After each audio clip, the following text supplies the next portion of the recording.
devinrent moins nombreux et l'humidité froide de la forêt moins oppressante. Il émergea alors à proximité d'un petit potager. Le soleil le réchauffa aussitôt. La masure de Nancy se situait en plein milieu de nulle part, entre les champs et la forêt. Elle n'était pas totalement en lisière de celle-ci, ce qui avait permis la création d'un vaste jardin peuplé de toutes sortes de plantes. Ses yeux se reportèrent vers l'habitation et son toit de chaume. Une jeune femme se tenait à l'entrée, en fine chemise, avec un châle en laine blanche sur les épaules.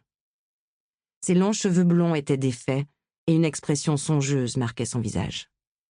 À chaque expiration, de la vapeur s'échappait de sa bouche et se perdait dans l'air glacé. Tristan sentit les battements de son cœur s'accélérer. Il déglutit et se laissa porter. Cyrielle posa alors son regard sur lui. Malheureusement, le sourire qu'il espérait n'arriva pas. Une fois qu'il fut parvenu à sa hauteur, elle souffla. « Il faut qu'on parle. J'ai pris une décision. » Un étau se resserra autour du cœur de Tristan et il opina du chef. « Rentrons, tu vas te transformer en bloc de glace. Je dépose ça et je te rejoins. » Elle ne bougea d'abord pas et il comprit qu'elle doutait. « Promis, » ajouta-t-il. Cette fois, Cyrielle regagna l'intérieur tandis qu'il rangeait le bois sous l'abri de fortune construit à même la maison. Le petit toit permettait de conserver les bûches au sec, du moins quand il se trouvait en bon état. À son retour, Tristan avait dû le réparer. Il passa une main sur son visage. Il se souvenait encore de sa joie lorsque Cyrielle l'avait retrouvé à la capitale des Montfaucon, alors qu'il était encore apprenti forgeron. Le couvent des Sœurs de la Charité avait brûlé, attaqué par des brigands, et la jeune femme avait trouvé refuge chez son oncle. Tant d'événements s'étaient ensuite succédés. L'incendie de la volière, l'exécution de Clodomir, l'exil de Cyrielle dans les montagnes. Lorsqu'enfin elle avait décidé de fuir avec lui cette cité maudite, Tristan avait été si heureux. C'était pour lui l'aube d'une nouvelle vie. Jamais il n'aurait imaginé que tout se compliquerait de la sorte. Depuis leur arrivée chez Nancy, Cyrielle était restée silencieuse, trop silencieuse. L'inquiétude avait d'abord rongé Tristan, mais cela avait été pire lorsqu'elle avait énoncé ce qui lui trottait dans la tête. Cette fois, il ne pouvait plus fuir. Elle avait raison. Il ne pouvait continuer dans cet entre-deux. Tristan prit une grande inspiration et sursauta vivement lorsque la jeune femme se retrouva à ses côtés.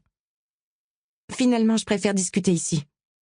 Nancy rentre bientôt ?»« Tu la connais. Elle ne reviendra pas tant que nous n'aurons pas parlé. Elle a une sorte de sixième sens pour tout cela. » Cyrielle hocha la tête. « Tu vas tomber malade, retourne au chaud, s'il te plaît. » La jeune femme se recula, tandis que Tristan se rapprochait. Une pointe d'amertume se faufila dans son cœur et il marmonna « Je t'écoute. » Cyrielle leva alors ses grands yeux bleus vers lui. « Je t'aime, Tristan. » « Mais, » continua-t-il en croisant les bras. Cette déclaration le rendait heureux, mais constituait sans doute la seule partie agréable de leur conversation. Cyrielle poursuivit en serrant sa robe de ses doigts.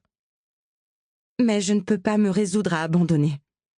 Si le faucon gardien a choisi de me marquer, c'est pour une bonne raison. » « Une bonne raison ?» s'étrangla presque Tristan. « Tu l'as provoqué. Je t'avais dit de ne pas y aller. » Il ne pouvait retenir son ressentiment. Cyrielle avait été imprudente et la cicatrice dans son dos le lui remémorait chaque jour. « Je sais, » souffla-t-elle. « On en a déjà discuté. » « Alors, pourquoi reviens-tu sur le sujet ? » « Je vais demander à Nancy de les appeler. Je vais renverser Jean. » L'annonce tomba comme un coup près pour Tristan. Il ouvrit de grands yeux éberlués, puis la bouche. Il la referma, l'ouvrit encore, sans qu'aucun son n'en sorte. Alors il leva la tête au ciel et passa sa main dans ses cheveux indisciplinés. « S'il te plaît, dis quelque chose !» implora presque Cyrielle. Malgré son port droit, ses yeux se voilaient de larmes.